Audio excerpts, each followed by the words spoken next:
Hola, muy buenas. En estas fechas, pero de 1945, en plena Segunda Guerra Mundial, o digamos ya en la parte final de la Segunda Guerra Mundial, una ciudad alemana, Dresde, recibió una auténtica lluvia de bombas, 4.000 toneladas de bombas, que provocaron la muerte entre 25.000 y 40.000 personas. Un episodio que meses después, con el bombardeo de Hiroshima y Nagasaki, pues quizá ha perdido protagonismo en ese final de la Segunda Guerra Mundial, pero del que hoy Fran nos quería hablar. Hoy, en Simple Política, el bombardeo de Dresde. Comenzamos. Os habla Adrián Caballero y esto es Simple Política, el podcast que trata de simplificar y traducir todos esos conceptos, estrategias y temas que están presentes cada día en los medios que nos gustaría entender mejor. Es viernes, toca episodio histórico y nos trasladaremos hasta la Dresde del final de la Segunda Guerra Mundial. Antes, por supuesto, recordaros, ya sabéis, que si queréis episodios en exclusiva, si queréis el adelanto de todo lo que hacemos en Simple Política, os podéis hacer mecenas. Os podéis hacer mecenas siguiendo el enlace en la descripción del episodio en patreon.com/simplepolítica, o si nos escucháis desde la plataforma ebooks, dándole al botoncito azul de apoyar. Ahora sí, vamos a hablar de ese bombardeo que para algunos, yo me incluyo, había quedado oculto en la historia de la Segunda Guerra Mundial o con no se conocía de tal manera como por ejemplo las bombas que cayeron sobre Hiroshima y Nagasaki, pero hoy nos va a contar todo Fran en su sección.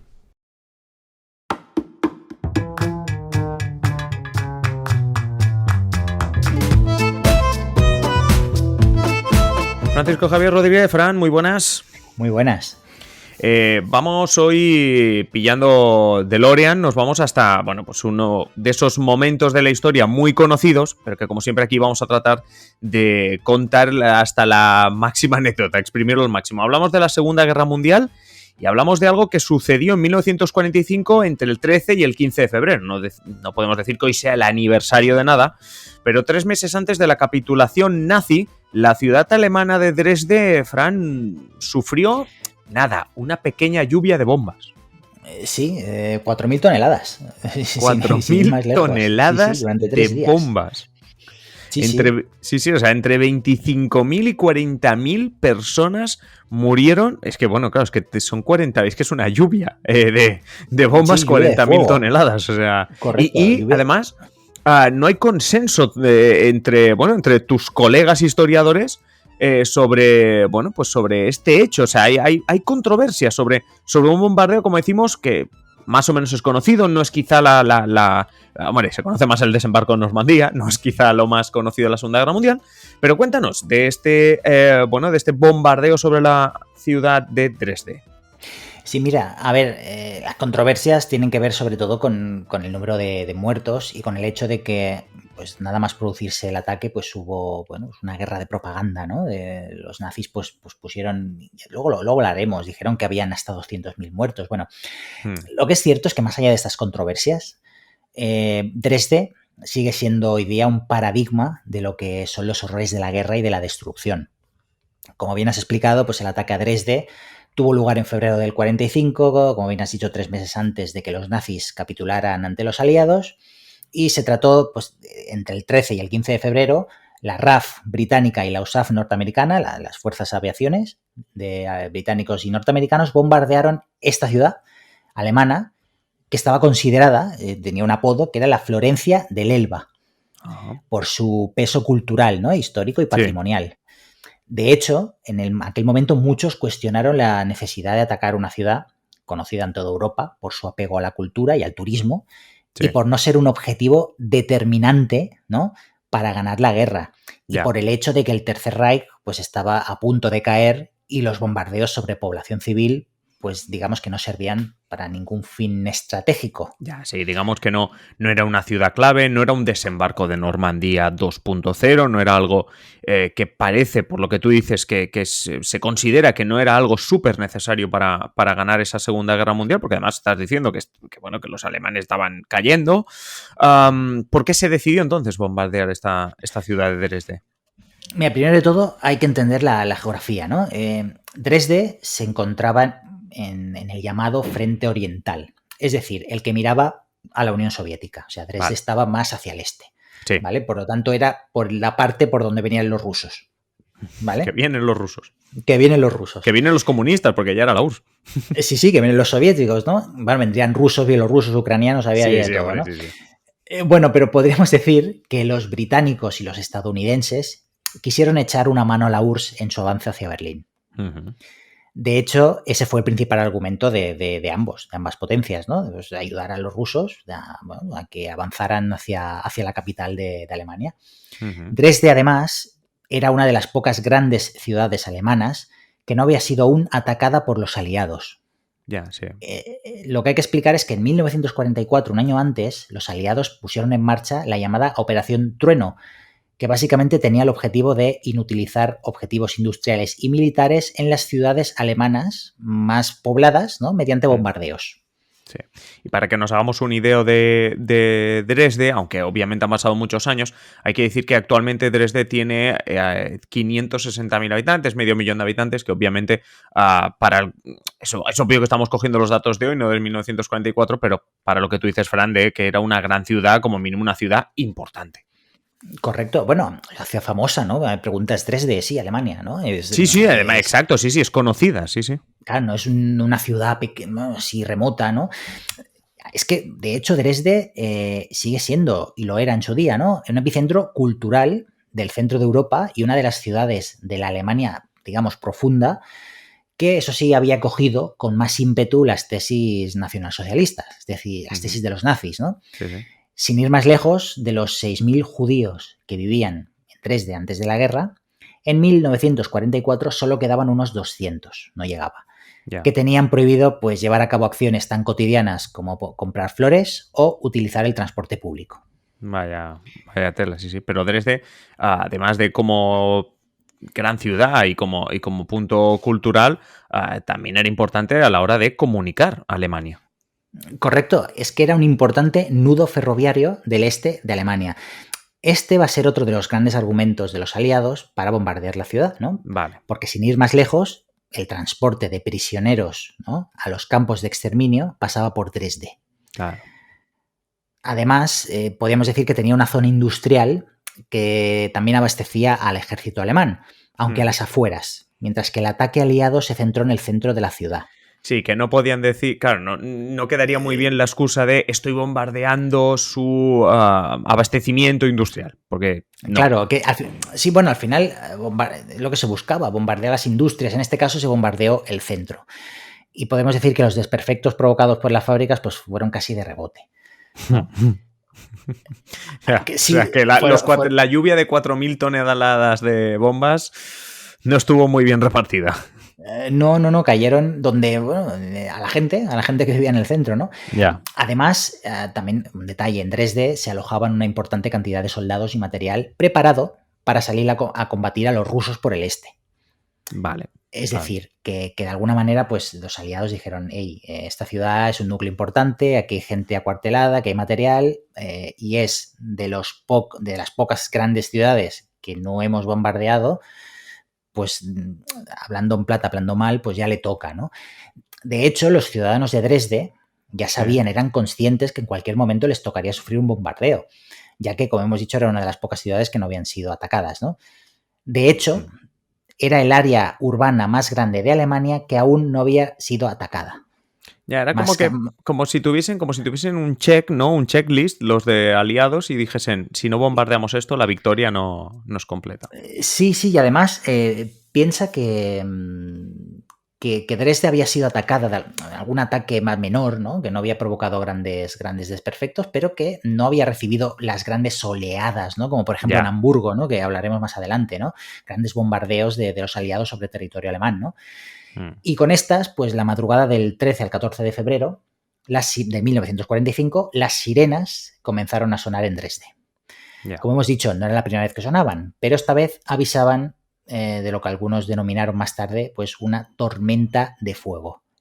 Digamos que el primer día de bombardeo cayeron 1.800 toneladas de bombas sobre la ciudad. Es que es un montón. Que ya es 1.800 toneladas, no 1.800 bombas, 1.800 toneladas de bombas. O sea, a ver, voy a ser muy frívolo. Te cae una maceta y te deja tonto. Imagínate, te puede matar, 1.800 toneladas de bombas. Claro, bombas incendiarias que hacían explotar y luego quemaban. Correcto, sí, que ya el efecto de la bomba ya no era Claro, solo que te cayese el trozo de peso en la cabeza, sí. claro, y esto pues redujo el centro de Dresde a cenizas y escombros. Mira, Claro. hasta el 15 de febrero los aliados efectuarían unos 300 bombardeos más que acabaron de derruir pues, lo poco que había quedado en pie. Ya. Como hemos dicho, estas bombas que tiraban los aliados pues tenían un fuerte poder explosivo e incendiario. Es decir, que no solo hacían explotar los edificios, sino que su contenido, el contenido de las bombas hacía arder los escombros, ¿no? Sí, Así que no. imaginar la carnicería. Sí, no, además hay, bueno, lo de los ataques y las imágenes que han quedado son para ver, bueno, para ver, iba a decir para verlas, pero quizá no. Muy, muy duras, de cadáveres. Estamos hablando no que te ha cogido en una casa y no has podido huir, no, en refugios antiaéreos, donde a priori las personas pues se refugiaban para estar más a salvo de los ataques, ¿no? Claro. Personas quemadas, son fotografías muy duras, ¿no? De personas casi, como hemos dicho, carbonizadas, que fueron carbonizadas en la postura que tenían antes de morir. Sí, O sea, una cosa muy, muy, bueno, muy salvaje, ¿no? Hay trágico, testimonios, sí. sí, y además tenemos testimonios espeluznantes del ataque. Explicaban que la gente salía de los refugios cuando pensaban que los aviones habían ido y entonces volvían y eran atacados, ¿no? En una segunda oleada, ¿no? Ya. Quien dejó un testimonio importante fue el soldado norteamericano Kurt Vonnegut, que fue capturado en las Ardenas por las tropas nazis en esta gran ofensiva del nazismo, ¿no? Por intentar pues Por parar a los salvar la aliados. situación, sí. Correcto. Y que, bueno, fue capturado este soldado en las Ardenas y vivió junto con otros prisioneros americanos el ataque desde Dresde. O sea, ellos estaban en Dresde detenidos, ¿no? Y vivieron desde allí la destrucción de su propio ejército, ¿no? Vonnegut consiguió sobrevivir en un almacén y cuando acabó el bombardeo dice que todo a su alrededor parecía la luna, que solo había piedras y minerales y que estaban ardiendo. Para que nos imaginemos 4.000 toneladas de bombas, el efecto que causan. Correcto, la luna, nada, piedras, solo queda la piedra. O sea, lo que hay ahora debajo del cemento, la tierra, ¿no? El mineral. Sí, nada, estaba nada. ardiendo, ¿no? Vonnegut fue obligado por los nazis, una vez pues, después del ataque, pues a apilar cadáveres para enterrarlos. Pero como no daban abasto, pues se decidió quemarlos con lanzallamas. Imaginar la situación, ¿no? Sí.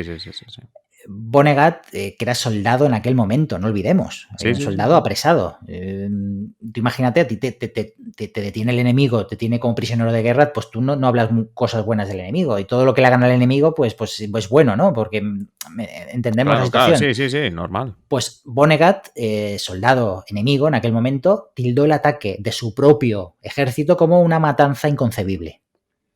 Ya.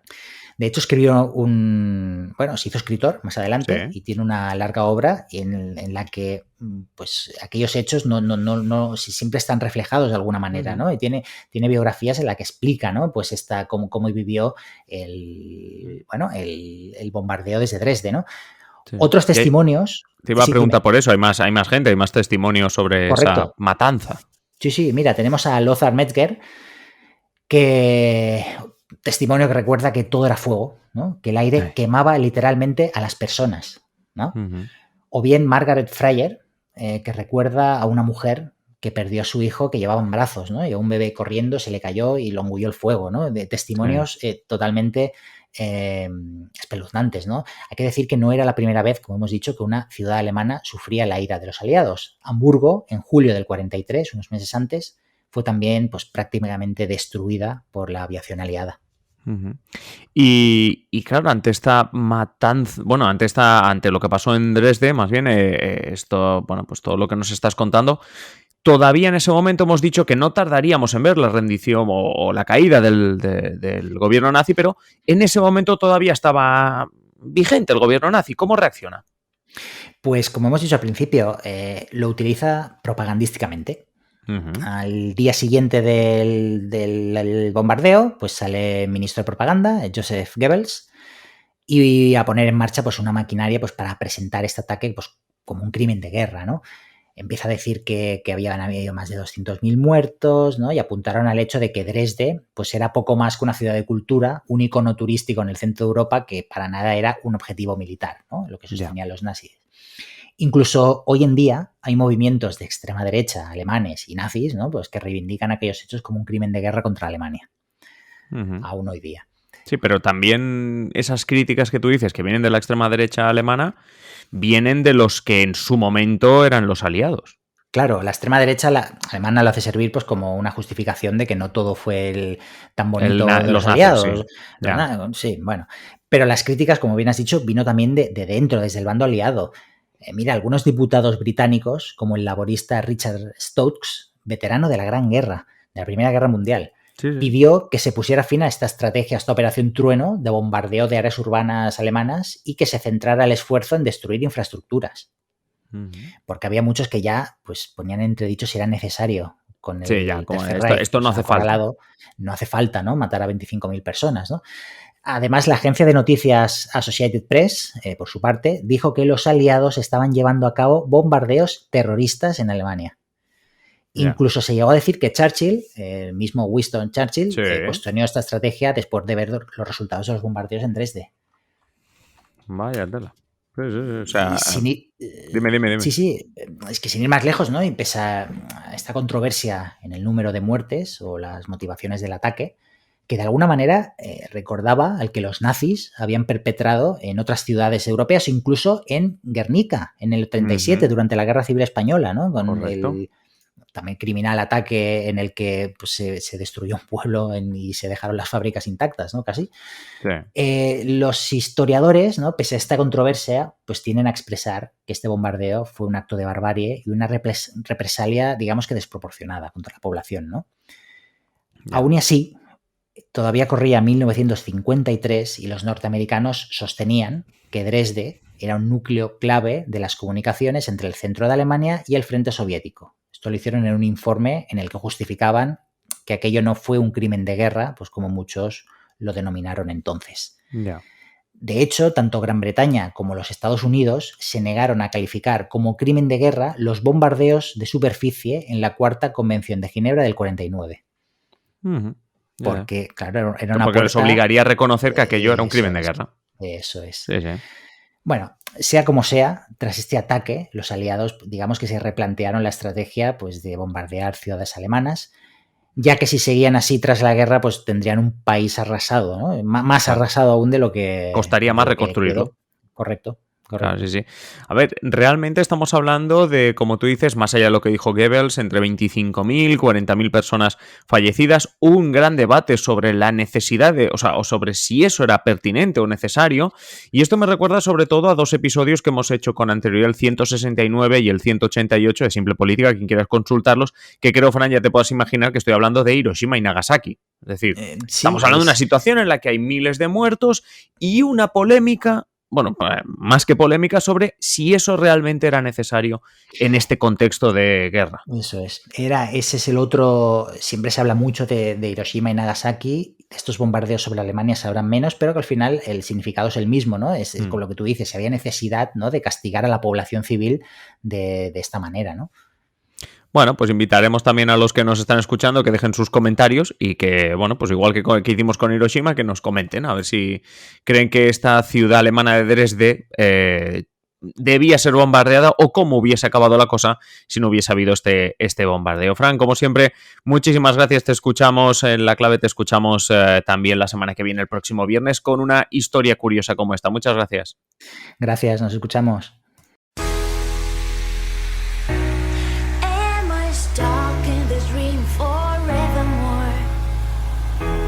Y hasta aquí el episodio de hoy. Como siempre, agradeceros que estéis al otro lado y ya sabéis, invitaros a que compartáis este episodio en las redes sociales o allá donde queráis. Si queréis más Simple Política, pues varias opciones. La primera, esperar a nuestro próximo episodio, ya sabéis, de lunes a viernes un nuevo episodio. La segunda opción, pues que estéis atentos a nuestra página web simplepolitica.com o a nuestro Twitter @simple_política. Y la última, la más interesante de las opciones, es que os hagáis miembros, os hagáis mecenas de Simple Política para tener contenido en exclusiva. ¿Cómo te haces mecenas de Simple Política? Pues tienes dos opciones. Si nos estás escuchando a través de iVoox, te vas al botoncito que pone apoyar, y si no, tienes el enlace en la descripción de patreon.com/simplepolítica. Es así de sencillo. Te haces mecenas y disfrutas de un montón de contenido en exclusiva, no solo el que vendrá a partir de ahora, sino todo aquel que ya hemos publicado. Y nada más, simplemente deciros que paséis un feliz día y aquí estaremos en el próximo episodio. Un saludo.